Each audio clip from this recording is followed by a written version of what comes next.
There's a whisper that's inside all of us that says, there must be more. There is more. There's an amazing, epic life that God has called us all to live. Jesus said, go and preach the gospel, heal the sick, raise the dead. We believe that he desires for his disciples to go out in the same way in this modern day. The World Race is an 11-month mission trip to 11 different countries. We spend 1 month in each country working with the local churches and organizations to meet the needs of each community while spreading the gospel. Ministry on the race looks a lot different from month to month. We will preach in churches, door-to-door ministry, visit kids in orphanages, do construction work, minister to sex trafficking victims. We do whatever it takes to bring God's kingdom to earth and share his love around the world. And in the midst of serving, you learn that Jesus changes you way more than you could ever change the people that you come in contact with. The World Race is an opportunity to come and find out who God is calling you to be and to start to implement that into your life. We get the privilege of serving him and making a difference, making an impact to 11 different countries for his kingdom and his glory. The World Race is for people who want more than the 9 to 5 and more than the status quo. It's the most challenging and the most rewarding thing that you will ever do. The World Race is for people that are ready to leave their comfort zone, to love the way Jesus loves, and to live radically for the sake of the gospel. There's more out there than your hometown and where you grew up. God will use you to change the world.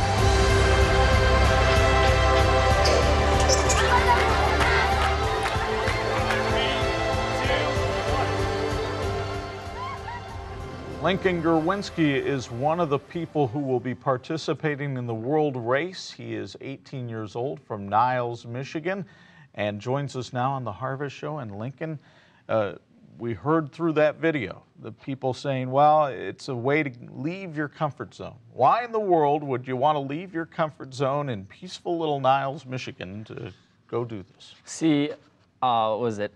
I don't know. It's just like instead of going straight to college and just kind of like not knowing really what I want to do and just kind of being swept up in the whole party atmosphere and all of that, like I just kind of want to get away from that and just kind of figure out like what Jesus like wants me to do with my life and sort of get like a better faith with like just get a better connection with God and stuff. And I think that this is a really good opportunity to like do that, you know?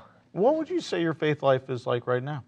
I'd say it's a heck of a lot stronger than what it was. Like it like compared to like before like I started doing this, like like preparing for this trip, it was just kind of like it was the seed in the rocky path, basically. Okay. And when I first found out about this trip, it was from my mom. It's really weird how she found out about it, because she was at Target one day, and my little brother like spilt some peanuts or something on the floor and started like eating them off the floor. And there's this lady like who was there, and my mom, she's like a really friendly woman, and she was like, "Oh my gosh, I'm so sorry that he's doing this." And they're like, "Oh, that's okay." And they like just started talking, and then like a couple years later, like they became really good friends. And a couple years later, she told my mom about this trip and how her son's doing it. Like he's doing the 11-month. I'm going on the 9-month trip, three countries, and yeah. So she told my mom about that, and basically my mom told me. And if they didn't meet each other in like that 2-minute period, I wouldn't have known about this trip. It's just kind of weird. Well, Lincoln, how did you prepare? I mean, you went to boot camp, and how did you prepare? And we don't have your backpack, but I'm told. I forgot to bring that, yeah. Okay, so we had this 10-day training camp where we went down to Georgia. I actually drove down to Georgia with a fellow racer. I met her up in Indianapolis, and we drove down the rest of the way. And it was like this 10-day period, and we lived out of our big backpacks that like you saw in the video. And actually, in that picture, I ate a cricket. A lot of fun stuff. Everyone was just like dirty and grimy the whole time because we were living out of a backpack, sleeping in tents the whole 10 days, and we had to take bucket showers and whatnot. And it was just like a really great time. Like got to meet everyone on this trip, like everyone in my squad. So, yeah. Yeah, we brought flies into the studio to make you feel at home right now. But you talked about a bucket shower. What's that? See, instead of having the whole heated showers and all that, they kind of like want us to get prepared for like overseas if we like won't have that. So we had to fill this 5-gallon bucket with water, and then we'd just have like a little thing, we'd like pour it on ourselves, and we like had to wash. It was actually quite nice. Like I enjoyed it. Well, and a lot of the training isn't spiritual, it's physical training, right? Yes. How to camp and things like that? So we had this one day where we had, so our backpacks are like probably like 40, 50 pounds, and we had to walk 3 miles with that, with under 50 minutes. And if you couldn't do that, like, then you'd have to do it again. If you couldn't do it the second time, then you can't go on the trip. And then like there was a separate day where it was all the guys got together and we did a 12-mile man hike in the Appalachian Trail, like the whole entire day. So that was definitely excruciating for sure. So Lincoln, I know that you had to raise, your goal was to raise like $10,000? $13,805. And where are you now with that? So right now I am at $10,400. I just did a fundraiser, like last weekend, raised $1,600 from raffling off a ticket, like raffling off a table, selling these tickets at like $10 a piece, and sold like 120, and then like a bunch of people donated, and it was just like really such a blessing.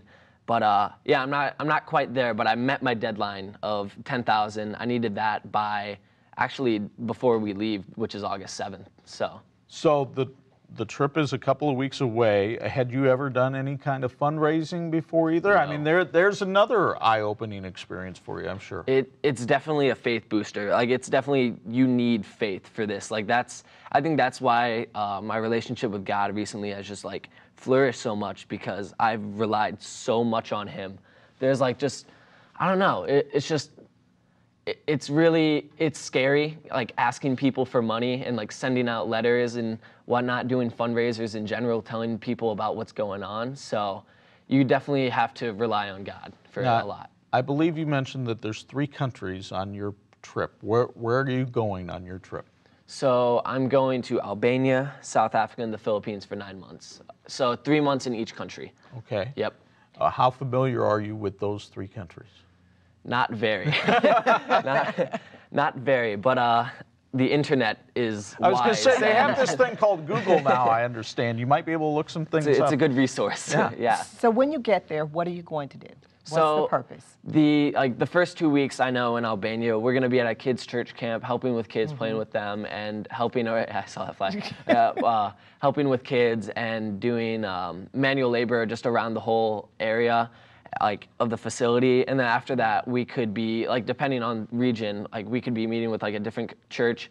We could be doing manual labor, like building houses. We could be going to an orphanage. What was it? Like building churches, doing door-to-door ministry. It really depends on where we're at. So, as you have gone along in preparing for this trip, talk about the spiritual preparation that you have had to do. You mentioned that your relationship with Christ is better than when you started.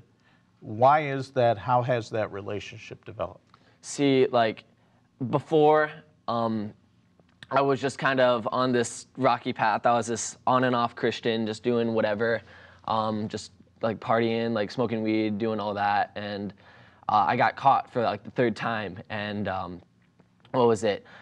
Like each time I got caught, like the first time I got caught, the second time, I was always like, okay, I'm not gonna do this anymore. And then I'm gonna go on this path. And then I'd end up just falling into it again. And the 3rd time I was like, okay, I need to stop this, you know? And my mom ended up telling me about this trip like a week after I got caught. And I was just like, that sounds awesome. Like instead of going straight to college and just falling into this like path of like just like living for myself and whatnot, like this could just be a way that I could really connect with God and serve others. And like I really liked that idea before and whatnot. So what was it? Basically, what am I even trying to say right now? It's all right. Let me veer off into something else real quick as we get into a wrap up. If somebody's watching this, and they said, man, this sounds like something I'd want to do too. Yeah. Are there age parameters, like an old guy like me? Could I go on this trip, or is it pretty much college age people? Yeah, it's like, so the gap year is 18 to 21 years old, and then the 11 month, like 11 countries, 11 months, it's like 21 to 35 years old, so sorry, man. The story of my life right there. Sorry, man. Yeah. Hey, to connect with Lincoln, maybe you've seen something here to inspire you. You want to check out his blog. Maybe even you want to make a donation. Here's how you do it. You go to lincolngrwinski.theworldrace.org. And I know you're saying, Chuck, I don't even know how to spell Grwinski. Go to our website, harvest-tv.com. When we return, we'll talk with Brian Bush, who doesn't think I'm too old.